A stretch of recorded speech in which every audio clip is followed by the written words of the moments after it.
Get your horns up. It is game day. Welcome to the On Texas Football Tailgate Show. I'm Jeff Howe. He's Jerry Hamilton. This is brought to you by Hargrove Roofing. We'll tell you more about Hargrove Roofing later in the show and thank all of our sponsors. I actually want to thank all of our game day sponsors here at On Texas Football that sponsor our game day coverage. That's Flight by Yingling, Von Lane, and Tito's Handmade Vodka. Tito's Handmade Vodka is a proud sponsor of the Texas Longhorns, distilled and bottled by Fifth Generation Incorporated, Austin, Texas. 40% alcohol by volume. Savor responsibly. So, Jerry, before we get into talking about Mississippi State, thank you. Chat's already busy. I don't have an elephant prop for this show and the rest of the day, just so people know. Look, we're one Nick Saban rumor away from that being a really terrible pun. But regardless, we'll get to that here in just a second. Chat is already lively. Super chats are going to jump to the front of the line. Before we get to the Mississippi State game, yes, we already have on the channel and over at ontexasfootball.com addressed the report, and I want to make sure that I get this accurate from Diana Rossini of The Athletic talking this morning. She did mention that she has told representatives for Texas coach Steve Sarkisian have let NFL decision makers know that he would be interested in potential head coaching openings, including the Titans, which that job is already open. We've got Bobby Burton has been working the phones. Bobby's got a couple of different reports, kind of a running thread of reports over on TexasFootball.com. Jerry, you and Bobby already recorded a breaking news video covering this. Before we get to the game, Jerry, and again, we'll take your questions on this if you got them. Super chats jump to the front of the line. Jerry, you've had a couple hours now to kind of let this sit and marinate on it. Have your thoughts changed, or just what are your thoughts at this stage of the game? My thoughts are we'll see what comes of this, first of all. By the way, I don't think it's a clickbait article. I don't think it's Diana Rossini's a long-time, very well-respected NFL insider with a number of sources. I don't think this is just somebody putting out a report. I'll say that. What comes of it, I have no idea, and we'll see. But I think the timing of it for this Texas team is awful.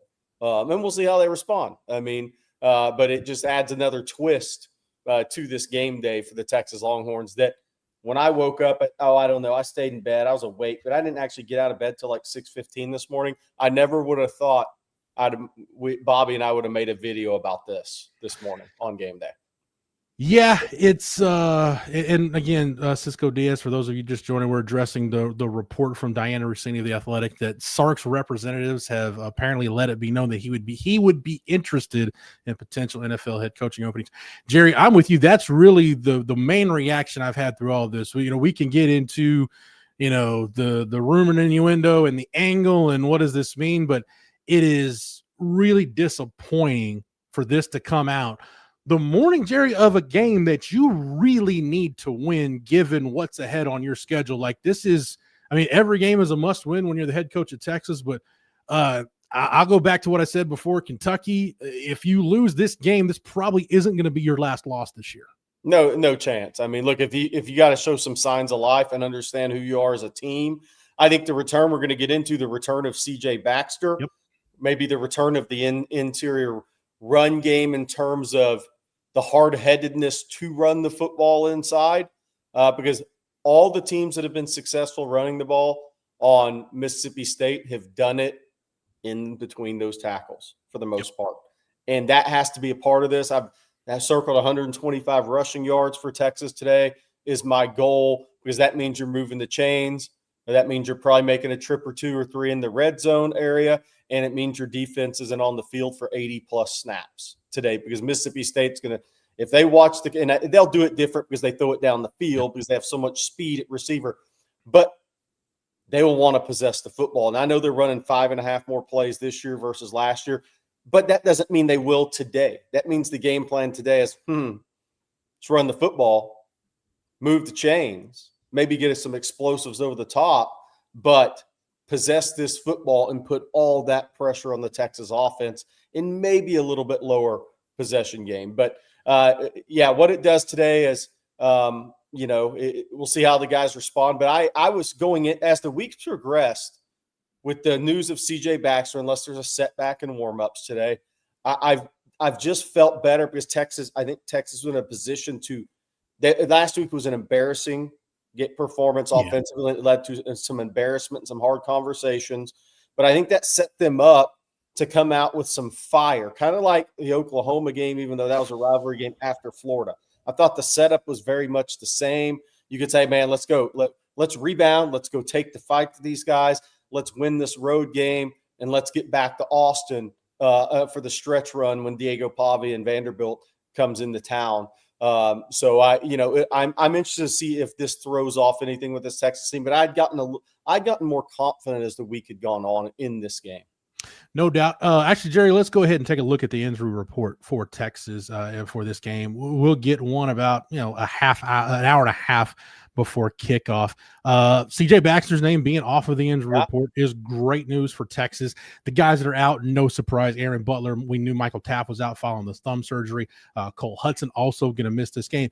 Jerry, we'll get your take on this. We'll talk about CJ Baxter more here in just a minute, but the fact that Connor Robertson and Nick Brooks get a whole week, because I think it's key to remember coming out of the Oklahoma game, the week leading up to the Kentucky game, Cole Hudson got hurt in practice on Tuesday. So there wasn't a ton of time for Connor Robertson and Nick Brooks to get snaps together. But, Jerry, from the jump, they knew they were going to be the pairing this week. You think we could see a little more synchronicity, I guess, for lack of a better term, between the center and left guard? Don Britt, I get your technicality. It's an availability report, not an injury report. But what are we talking about here? We're talking about injuries. But I get what you're saying technically, I guess. But Michael Taft has a thumb injury, and that's why he's not playing. So it is an injury report. But yeah, I mean, look, I think that can help. I mean, there's no doubt about it. That can help. I think the biggest thing that helps is, one, experience, and two, bouncing back off a subpar outing or awful outing in that case. But I think, we need to talk about Michael Taft being out, because I think that's kind of the flips. That's kind of similar to Cole Hudson being out in a weird way about the Texas defense later on the show. But for the offense, Cole Hudson was the communicator, right? Yep. And so Connor Robertson made his first career start. That is he was the communicator on the road at Kentucky in his first career start. So that now he has one game experience doing that. And that obviously that will help the offense this week. I'm really interested because Sarkisian came out Monday and he took accountability, as head coaches always have to do. And it's his side of the ball, and said, we're going to see different Texas offense this week. I'm really interested to see what that means, a different Texas offense. I do know that teams that have had success running the football against Mississippi State have done it with a sniffer H-back and a downhill run back and a lot of in between the tackle runs.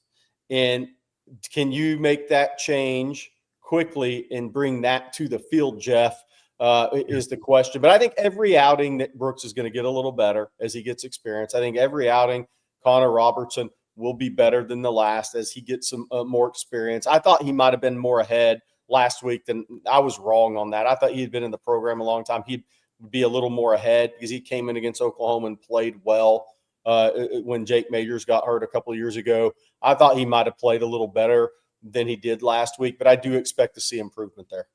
Yeah, Jerry, and this kind of bleeds into C. Gaddis mentions it here in the chat, and thanks everybody for your contributions in the chat. Said, when will we see Jonah Williams start to make an impact on special teams?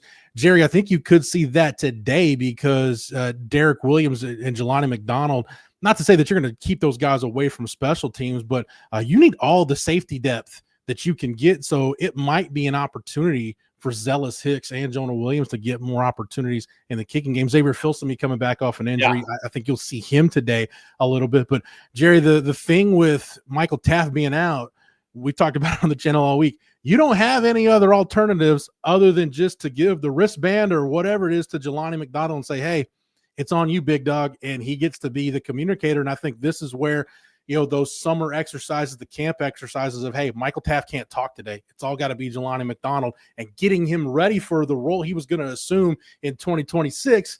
He just gets to do it a little bit earlier today, halfway through the 2025 season. Yeah, that's going to be the big thing is Michael Taft he's the guy that tied it all together on the back end. He was the eyes for the Texas staff on the field, right? So he was the guy that you come off the field and he'd have those discussions, what he's seeing, and in communication with the staff, even though he didn't wear the headset. That's Anthony Hill. He's still the last set of eyes. He's the last line of defense. He is the guy that has the experience and makes a lot of those calls in the secondary. And then the Texas staff talks to him about what he's seeing out there. He ties it all together. So this week against Mississippi State today, then Jeff, to your point, who is that communicator? I mean, you would think it's got to be Jelani McDonald that's that communicator on from the safety standpoint. We're going to see more Derek Williams today. Obviously, Xavier Filsaime mentioned that. But this is a big job. This is part of player growth. Now, Jelani McDonald has the opportunity, unless it's something we're not expecting, to have a big day of growth. And he's had a fabulous season. He's made himself into, I think, a guy that's going to have a decision to make after the season, whether to go to the NFL or not. But now he gets to even take the next step. He's got to be the last set of eyes and the communicator for this Texas defense today. And it's going to be very interesting. Does that take away anything from his kind of the freedom that he's played with this season? I think that's what's going to be interesting for me. Jerry, let's go ahead and thank our first sponsor here on the Tailgate Show. And let's say thank you to our friends over at Hargrove Roofing. Yeah, absolutely. I know who's on your roof, and that's Hargrove Roofing. Thank you very much to our friends over at Hargrove Roofing. With offices across Texas, including Austin, as well as Louisiana and Arkansas, Hargrove Roofing will take care of all your roofing needs. Plus, they are Longhorn friendly with partners like former Texas defensive tackle Stevie Lee. They are the most pro-burnt orange roofing company out there. No one wants to turn their home over to a company they can't trust. That is so true. So call Hargrove Roofing today for a free, no strings attached roof inspection. Just call 512-645-3202. Hargrove Roofing. Know who's on your roof. And the other thing about Hargrove Roofing, because they're so burnt orange friendly, when they come out, they put that new roof on. You're talking to guys who will talk Longhorn football with you. Just remember that one. Absolutely. And I want to thank the sponsors for our game day coverage, not just Hargrove Roofing, but also want to thank Von Lane Flight by Yingling and Tito's Handmade Vodka. Tito's Handmade Vodka is a proud sponsor of the Texas Longhorns, distilled and bottled by Fifth Generation Incorporated, Austin, Texas. 40% alcohol by volume. Savor responsibly. Jerry, the offense that was formed way back when in Hamlin, Texas by he who shall not be named, by Voldemort, as he's known here on the channel. Our old friend, the Veer and Shoot, is back today, and it's changed. It's evolved over the years. There aren't that many guys still running it. Josh Heupel runs a version of it. Jeff Levy obviously runs it. Kendall Briles runs it. But Jerry, at its core, it's still, they want to stress you horizontally with their splits, stress you vertically with speed in the passing game, and open up the middle of the field to run the football. And Fluff Bothwell is questionable right now for Mississippi State. We'll see if he plays. But Jerry, at the end of the day, it may have changed a little bit, but at its core, Jeff Levy still wants to go fast. They want to throw it deep, and they want to try to run it between the tackles. Yeah, and what'll be interesting today about this game, and I mentioned this a couple times during the week. Stephen Houston, when on our chat, brought it up early in the week that, which is correct, that Mississippi State, I think, is running 5.2, 5.4 more plays per game this year than they were last year. So they're playing at a little faster pace. Does that mean they will today against Texas? Last year, Jeff, they really tried to control that game, control that tempo. Right now, they may snap it fast, but if they do that with more runs, then that's still controlling possession, controlling game. So I think one of the interesting things today will be whether Texas, if they win the toss, do they take the ball or not? Because Kentucky had that long drive. Mississippi State had that long drive. Jeff, do you take the ball this year? Do you get more aggressive on offense? Because if Mississippi State gets the ball first, what they're going to do. But at its core, and what they've done, the pieces they've added, obviously Blake Shapen is an experienced quarterback. Their offensive line is not good in pass pro. They've given up 20 sacks, which, we mentioned it was kind of surprising when I looked at it. Texas only given up 13. That's not pressure rate, but still, you're giving up a lot of pressures too if you've given up 20 sacks. But I think Mississippi State has to play offense to protect Blake Shapen in their lack of pass rush. You don't want Colin Simmons screaming off the edge in this game in the Texas pass rushers. So how they attack that's going to be very interesting today, Mississippi State offense. But where they've improved is they have speed. Brennan Thompson, the one-time Texas signee from Spearman, a sprinter in high school, and then went to Oklahoma and out Mississippi State. He's finally come into his own, and he was running wide open down the field against Florida on a number of occasions. Yeah. And then Anthony Evans, who's from Converse Judson, who signed with Georgia, another guy that was a 10-3, 10-4 guy in high school. They're not the biggest guys, but they present, Jeff, to your point, where they stretch you out horizontally and then hunt that matchup down the field when their run game's going. They've now got those guys. Not that Mario Craver wasn't last year, just to be clear, but they've got those guys this year and more of them. But I'll tell you, the sleeper for me in this game for Mississippi State is Traore, the tight end. I think that kid's really good. He hasn't been targeted a ton, but when he is really athletic. Yeah, and think about, the 1 year Texas ran the veer and shoot with Sterling Gilbert, and you got to think back to those Baylor offenses too in the Big 12 days. The tight end was basically a sixth offensive lineman. Like Caleb Blewett for Texas was really good in that role, but Jerry, the couple of times they would throw it to the tight end, there's a reason why Caleb Blewett or Andrew Beck would be wide open, because they never threw to the tight end. You open up the middle of the field in this offense to run the football. Deontay Foreman had his 2,000-yard season in it. And Jerry, to your point, you made a couple of really good points in there that I agree with, but one is if you're the Texas defense, you've got to get off the field on third down, because talking to the guys on that Baylor staff over the year and some of those guys, look, the Browns family's been really secretive about this offense, but a little more stuff has gotten out over the years. The key to that offense is, hey, once you get that first down, boom, now you're in what they call green tempo, and you're mashing the gas and you're going. Can't allow 3rd and 7s this week, Jerry. That killed Texas last week. I mean, we talk about the defense being on the field for 86 snaps last week, and yeah, the offense didn't help the defense, but there were some 3rd and 7s, 3rd and 5 pluses that the defense gave up last week that if you give those up this week, they will be that much more detrimental to you. Yeah, and one of the keys with the Baylor offense, or Art Briles offense, let's call it that, is the veer and shoot or whatever the variance is off of that, is everybody thinks of it as a pass offense with big plays, and it is. But if you go and look at that run percentage rate, look at Mississippi State this year. They've ran it 288 times to 192 passing attempts. It's a run-based offense that plays off the run, right, Jeff? And, and when they get to that tempo, it's still about run first in that tempo. And that is the thing about this team, and that's what makes that offense so tough, is those wide splits. But they're setting everything up through the run, and then they want to continue to run. They want it to be physical and not lose the physicality and win with run game. Oh, but by the way, then we're going to hunt that matchup, and when we see you cheating and when we catch a guy false stepping, we're going over the top of you on that. And that's what makes that offense so unique, and why it's been so successful is it's still run-based, and it is still – there's still physicality within that run-based offense. And I mean, obviously Art Briles coached physicality on his teams, but the way they play off of that is interesting. But again, I want this to be known. 288 rushing attempts for Mississippi State this year versus 192 passing attempts. And who the best team that has slowed Mississippi State down this year was Texas A&M. Now, that was a home game. They ran it for 299 yards on 50 attempts in that game. Yeah. So they took Mississippi State out of what they wanted to do because A&M controlled the clock and put them on their heels. Must establish the run for Texas today. Jerry, let's thank our next sponsor here on the Tailgate Show. Let's talk about IP Vanish. Nothing kills game day like a blackout or a blocked live stream. IP Vanish VPN keeps your connection private so you can bypass restrictions and watch securely even on public Wi-Fi. And there's more. With IP Vanish Advanced, you get a secure browser that blocks trackers, malware, and viruses. Plus, you get 1 terabyte of cloud storage to back up your files. That means your streaming stays private, your browsing's protected, and your files are always safe. Right now, On Texas Football listeners can save 83%, just a little over $2 a month for all-in-one protection. Go to ipvanish.com/On Texas Football. That's ipvanish.com/On Texas Football, or follow the link in the description of this episode. Jerry, let's go ahead and get to some of these super chats. We've got a bunch of them. Jesse 013, thank you for the super chat. It just says Saban. Saw him on College Game Day this morning. So yeah, Nick Saban's I'm sure Nick Saban's having fun being out of coaching right now. Jerry.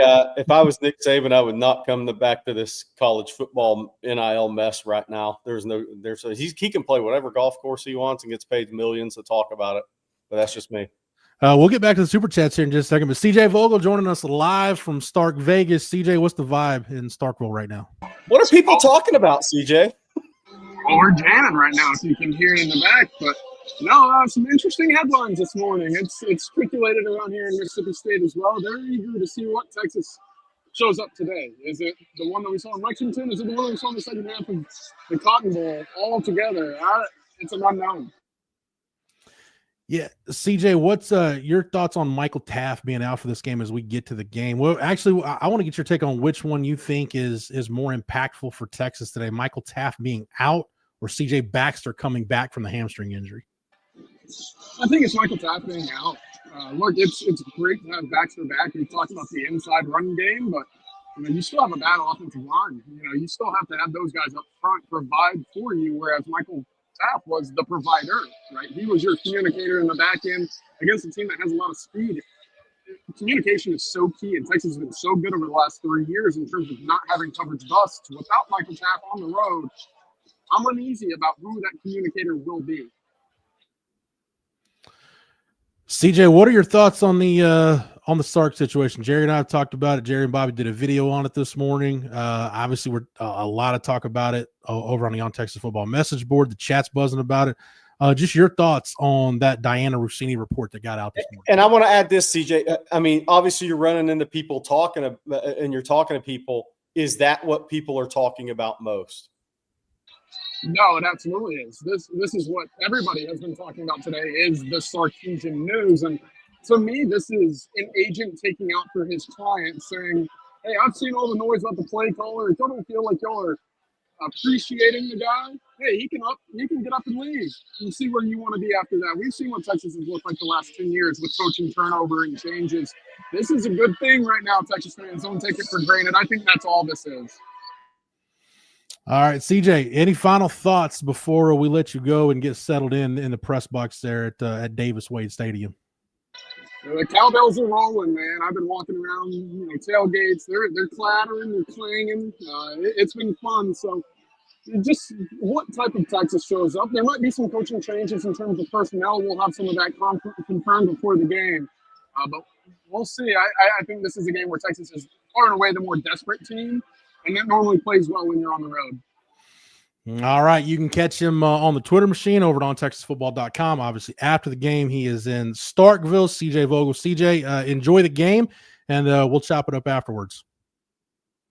All right. There you go. CJ Vogel joining us live from Starkville. Hey, Jeff, I'm going to pass along a few scores real quick.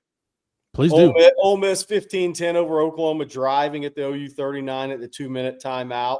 And John Mateer's 10 of 11 for 153 yards. They're still down at home, and Ole Miss may score again. Indiana's already covering the spread, 28-0 first half against UCLA, 4 minutes to go in that game.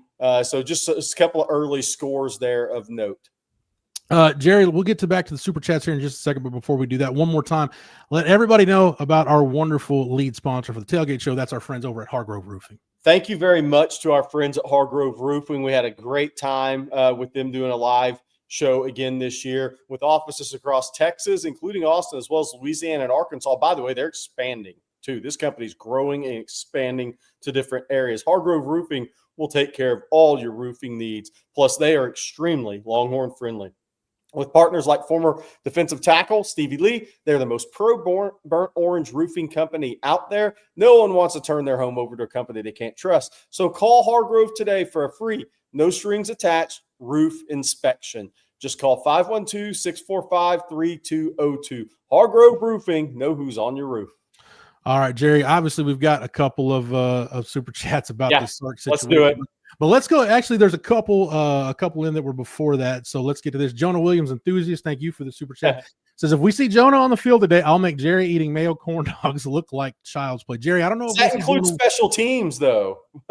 Well, yeah, I don't know if we'll see Jonah Williams get safety snaps, but I do think you'll see 9 in the kicking game quite a bit today, knowing that you need Xavier Filsaime for depth on defense today with Michael Taft out. And Jerry, the shame is, this could have been a week facing this veer and shoot offense where Texas could have run more of their 3 safety package with Williams, McDonald, and Taft on the field, but that's not going to be the case, obviously, with Michael Taft undergoing the thumb surgery earlier in the week. Justin Yarborough, thank you for the super chat, said, let's go get a win today, fellas. Jerry, again, like we're talking about all the stuff in the background, but man, if I'm not even thinking about getting back to Atlanta or getting back to the CFP, if you want to salvage this season and make something of it, make anything of it, you've got to win this game today.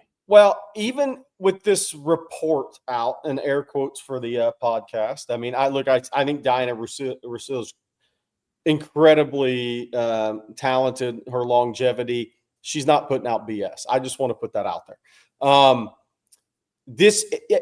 Even with that over here, after last week, you got to win. It was the worst offensive day in many years for Texas since 2015. Jeff, I think you're the person that put that out. This should have been a team coming together this week. Hey, offense, we got your back. We got you last week. Let's get this thing going. Let's go win a game on the road. Let's show them who we are this week. Let's go show Mississippi State who we are. Even with this report and there's chatter, people can't get away from it. There'll be parents and fans talking about it in the stands. The players will be talking about it a little bit amongst themselves. At the end of the day, this should be about pride for these kids.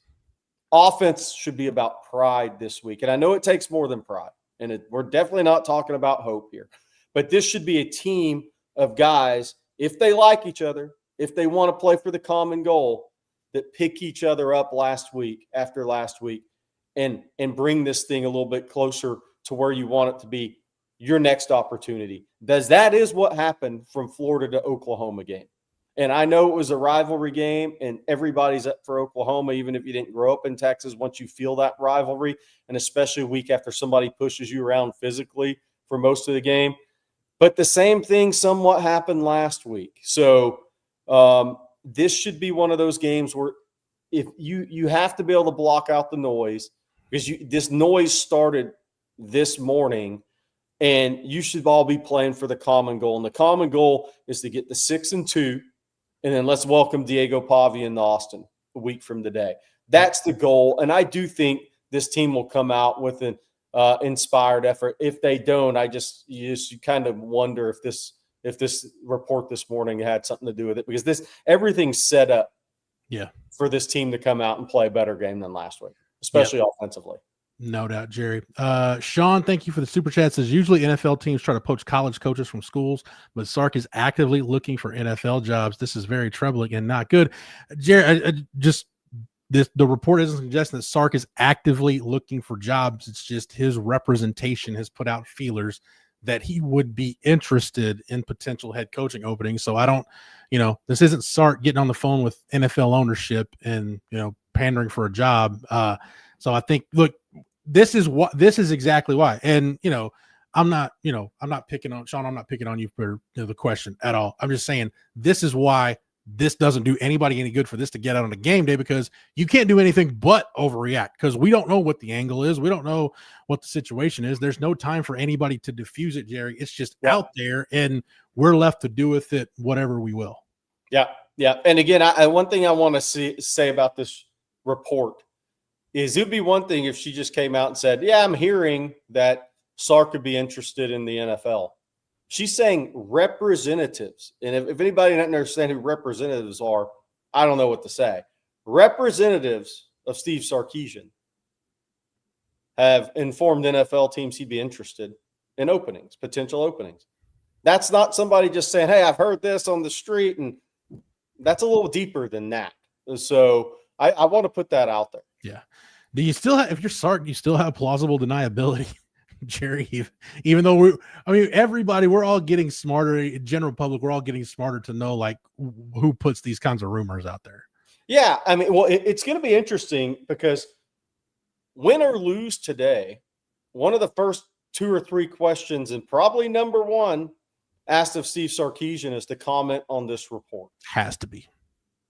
And that's where it gets interesting, because the game is not going to be the most talked about thing. They're going to talk about this on the telecast. It's going to take over the headlines from the game. And so what that's going to lead to is Sark having to immediately address this after the game. And he knows it. Mm-hmm. Texas knows it. But that's what's coming. So Texas could win this game. They could have the best offensive outing of the year and win this game 38-15, 38-17, 15, 38-17. And the first question, unless Arch Manning blows it out today, right? The first question is going to be, Coach, would you like to respond to this? That's what this did. And that's the way that changed everything today for this game. No doubt. Phil, thank you for the super chat. Said the hard thing about this report is that there may be some Sexton angle, but highly unlikely, especially due to the timing of this report coming out, its ability to check the team out right before a game and no extension. Yeah, Jerry, that's the thing with when you talk about the team. I mean, we could talk about blocking out the noise all we want. All those guys have smartphones, and they've got, whether it's friends or family members or high school coaches or whoever, guys have seen this. They've talked about it amongst themselves. Heck, as early as it got out, they were probably talking about it during a pregame meal or on the bus ride over to the stadium. Again, that's what sucks about the timing of this whole thing is you can't really, there's really no time to have a team meeting and for Sark to discuss it. That's why players and this is why it's so important as in a team anyways. But this is where it really kind of tests your resolve because look, Ole Miss just scored again. They're up 22 on Oklahoma, and I bet 80% of their players think that Lane Kiffin's leaving for the Florida job. So those guys have come, and Lane Kiffin's a witch calling plays, but those guys still have come together and said, screw all this stuff. Let's go kick somebody's butt, guys. Let's just go play. Let's go win a game. That's what this Texas team has to do because that's the reality is it's not like you can't look at something right now that you're watching while we're doing this show for the fans out there and say, not affecting Ole Miss's team. Now, do they have a better team than Texas? They've certainly played better this year. But if you were an Ole Miss player all week, Jeff, and on the Ole Miss campus all week, you think Lane Kiffin is leaving to go to Florida right now. But that Ole Miss team, they're not coming out and laying an egg. So that's the thing. Like this is when a team can really the players can come together and say, you know what? We don't care. This is about us. Let this be about us today. And I've seen Texas teams, Jerry, plenty of Texas teams in the past that in different situations, not necessarily about your head coach potentially having his eyes on NFL jobs, but sometimes you do circle the wagons and it's not about everybody in the locker room. It's about those 85 scholarship guys deciding that, hey, this is what we need to do. This is where our focus is this week. And we're going to go out, not just for the name on the front of your jersey, but have pride in your family name. Do it for the name on the back of your jersey too. Pride, Jerry, you mentioned that earlier. That's a big word this week. I think we'll see if that plays true on the field. I want to add something. Dave actually said in the chat, he's probably talking about the Ole Miss game, but Texas today, these players are getting taped for the NFL. And I would say this to any players too. You're also playing for your next NIL contract. Yeah. I mean, you're playing for your NFL. You're putting out your NFL tape. Yep. You're also playing for your next NIL deals. There's a lot of incentive as a player to just say, I don't care what's going on around here. Let's go do our thing. Let's go do it better than we did last week. All right, we'll get through a couple more of these super chats. Again, thanks everybody for the super chats and for the liveliness in the chat during the tailgate show today. Lane Seawright, thank you for the super chat. Says brutal report. Sark brought the program back from the gutter. Fans always have expectations, but he made them real. Not to mention timing. Way too many big openings. This will set the program back if true. Jerry, that I do. That's what I don't want to get lost in here. Is I understand this is going to hit some Texas fans differently, and I've seen plenty of posts, not just in the chat, but over on TexasFootball.com.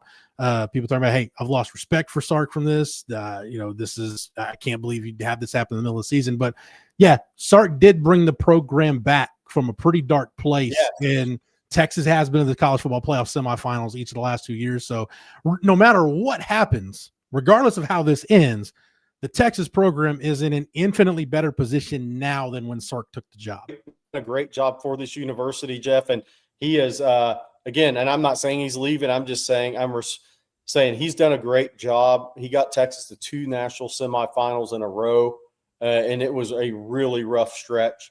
And I tip my hat, and I've said it before that Sark deserves a lot of credit for that. No matter what this offenses look like this year, no matter what this season, and let's see how this season plays out, has looked like so far. This year versus the expectations. He's done a hell of a job at Texas. But I'll say this, in today's day and age, of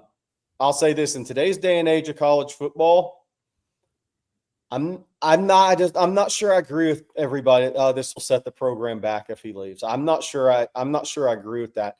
The Texas job is one of the best jobs in college football. And now that Texas has competency at AD and in leadership, look,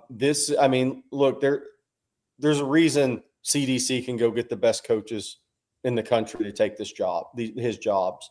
And I'm not talking about football. I'm just talking about all sports, right? I mean, the people see what the universe, and now Texas is in the SEC. Look at by the way, the 32 of the highest ranked TV viewership games this year, SEC. I think the top 4 most viewed teams are in the SEC, and Texas is one of those. This is an incredible job. And no matter if it's Sark or the next guy, if you make a solid hire, I think Texas can continue to ascend. And to your point, Jerry, about leadership, last week I saw it in Lexington. The Texas contingent gets there. The administration gets there. They're getting to the stadium.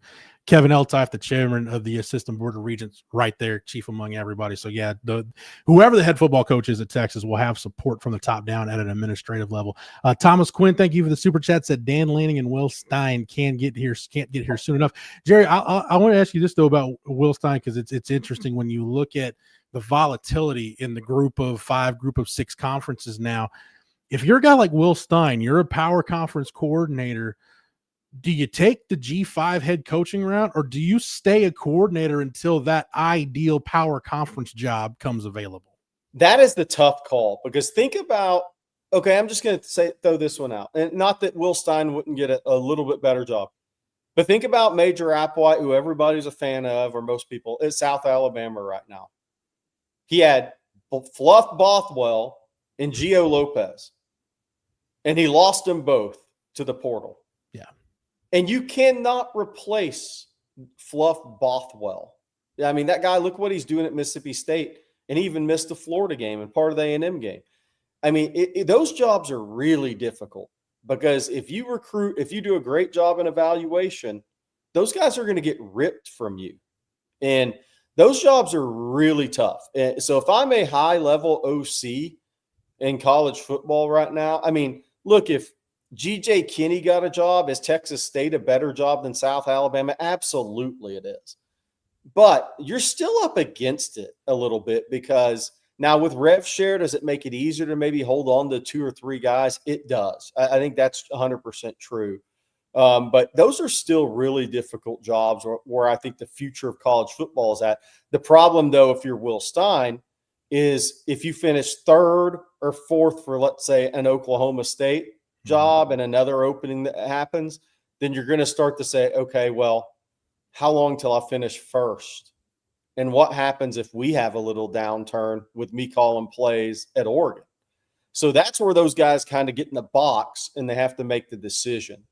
Then the flip side of that is, Jeff Traylor, who we all love. Jeff Traylor turned down a bunch of P4 jobs, not knowing what was going to happen with all this portal stuff and NIL, more than portal, with the NIL stuff. And now it's hard to keep the UTSA program where he had it. Yep. So those G5 jobs are extremely difficult. Jeff Traylor is a tremendous football coach.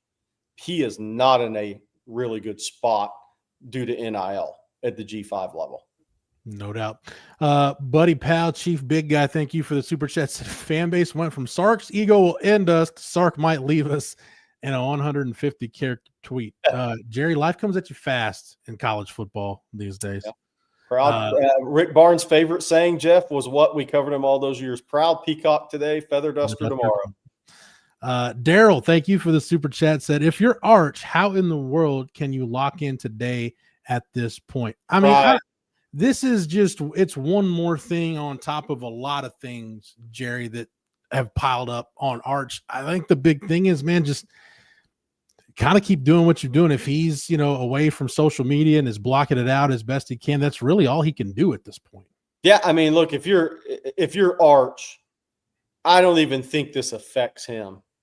Arch is in a different place right now. He's fighting consistency. He's fighting taking a big step as a player, and he's gotten the hell beat out of him this year too. So he's sore. He's just, but his thing is, look, I've got to play better. It doesn't matter what's going on in this with the outside noise.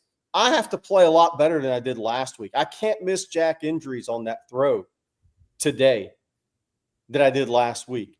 I can't have those moments where the not easy passes, but the high completion passes you're off on. I mean, this is about him personally in his progression, in his development, in his experience getting where he wants to be. So I look that he's a professional at a young age with mindset. He's done everything right since he's been at Texas. He's about more than that affecting him. He's got a lot more going on than that right now. He's trying to get himself where he wants to be as a quarterback, and that needs to be a lot better today than it was last week. Last super chat here, Jerry says from Phil. Thank you for the super chat. Says CDC will not let Sark go without his replacement already being announced. We say this with the Schloss hire. Look, all I'm saying, and I'll reiterate, Jerry, what you said earlier. If Texas does have to search for a head coach at some point here in the next few weeks, I have no doubt that this administration and the powers that be will find the right guy, because their track record so far has been pretty dang good. It's a great job. Well, no matter if Steve Sarkisian or if Sarkisian is not the coach, this is a great job, and it's a job that attracts coaches. And Texas is especially attractive now because they have a elite athletic director. They're in the best conference. They have the best TV deal. They have everything set up for NIL success. They have great talent in the state. They have amazing talent to the east of them, all the way to the Pacific, all the way to the Atlantic Ocean. I mean, the University of Texas football is in a great place. They will, if the job does open, they will attract great candidates because CDC, because of Kevin Eltoff, all the leadership at Texas is so much different, and it's such a better place than when Mac Brown in Texas parted ways. Texas also isn't in the Big 12 anymore. Texas football is in a really good place. Yeah, it's weird to think about, to wrap your head around, man. What would a Texas coaching search like when Texas as a brand, as a school, as a program is operating from a position of strength? It's not a rebuild at that point. So, but a long way to go before we get there, if we do even get there again. We'll keep you updated throughout the day, not just here on the channel, but over on TexasFootball.com. Whatever we're hearing on these Steve Sarkisian NFL rumors, we'll continue to report what we got. Again, Bobby Burton doing some reporting over on TexasFootball.com, and Bobby and Rod Babers will be on the postgame show. And speaking of that, don't forget our coverage continues after we're done here with the Tailgate show. We've got the Watch with Us starting at 3:15. Jerry and I will be a part of that. Coach Bob Shipley will be on, Rod Babers, the whole crew with Aaron Hogan hosting, and then immediately after the game, Bobby and Rod Babers anchoring our coverage of the post-game show, and plenty also over on TexasFootball.com. That's going to do it for this edition of the Tailgate Show. Jerry, thank you for the knowledge and expertise as always. Thank you to Matthew behind the scenes for producing it. Thank you to our sponsors, Hargrove Roofing, our lead sponsor for the show. Thank you to IP Vanish, and thank you to our game day coverage sponsors here on the channel. That's Tito's Handmade Vodka, Von Lane, and Flight by Yingling. For Jerry, for Matthew, for the entire On Texas Football staff, I'm Jeff Howe. Thank you so much for watching and listening. We'll see you during the Watch with Us here in a few hours. And until then, welcome.